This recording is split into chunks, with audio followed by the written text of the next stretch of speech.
dekat tangki air tu, dia akan naik bukit. So kita orang akan saya akan first explore, masuk seorang. Dia sampai satu lorong tu, dia ada lorong tu, dia betul-betul, kalau yang pergi tempat tu mesti tahu ya. Lorong tepi bangunan tu, lepas daripada tangki air tu, dah ada satu bangunan tinggal. Besar bangunan tu.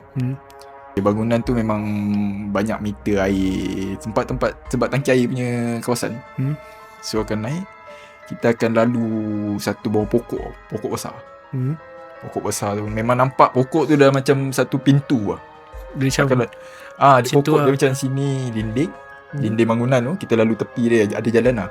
Jalan kecil tu lalu dia akan ada satu pokok besar melingkar macam tu. Kita akan jalan bawah tu.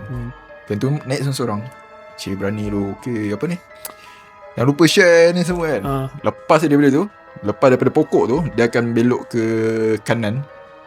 Dia akan nampak satu lorong yang jalan entar tu akan panjang sepanjang bangunan tu.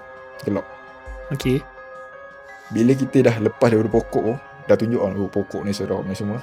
Pusing je ke kanan, nampak satu lorong tu kan. Tentu saya dah tak tahu lah.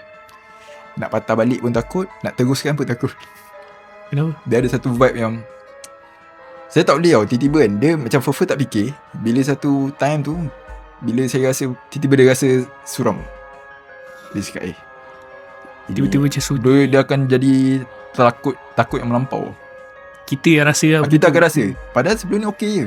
Kita kontrol lawan. Ada satu part tu, bila kita nampak, kita tengok kawasan tu macam mana, kita akan jadi macam asal satu bunyi pun dah tak dengar.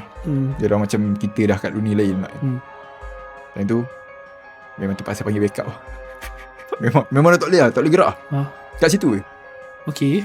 Dia dah ada satu perasaan yang kita dah tak boleh lawan. Dia punya takut tu.